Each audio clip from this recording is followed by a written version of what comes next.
দিবস ও আন্তর্জাতিক মাতৃভাষা দিবসের শুভেচ্ছা। আমার নাম সুনিষ্ঠা বড়ুয়া। আবৃত্তি করছি কবিতা মাগুরা বলে। লিখেছেন শ্রদ্ধেয় কবি আবু জাফর ওবায়দুল্লাহ।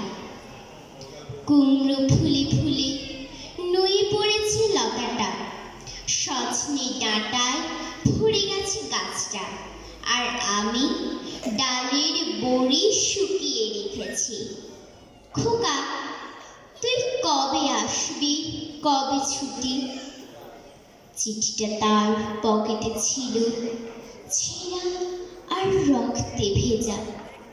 মাগো, ওরা বলে সবার কথা কেড়ে নেবে, তোমার কোলে শুয়ে গল্প শুনতে দেবে না।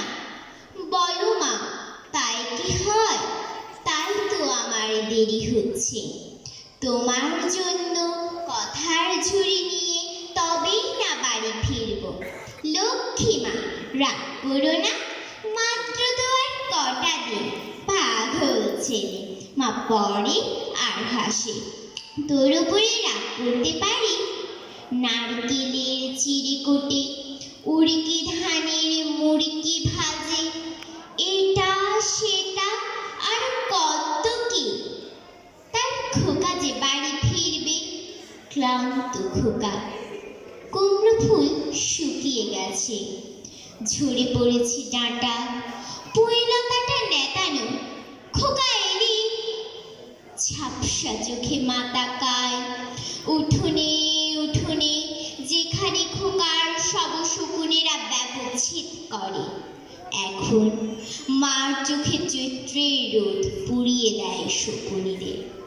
তারপর দাওয়ায় বসে মা আবার ধান ভাঙে, বিন্নি ধানের খই ভাজে। খোকা তার কখন আসে, কখন আসে। এখন মার চোখে শিশির ভোর, স্নেহের রোদে পিটে পড়েছে। সবাইকে নমস্কার।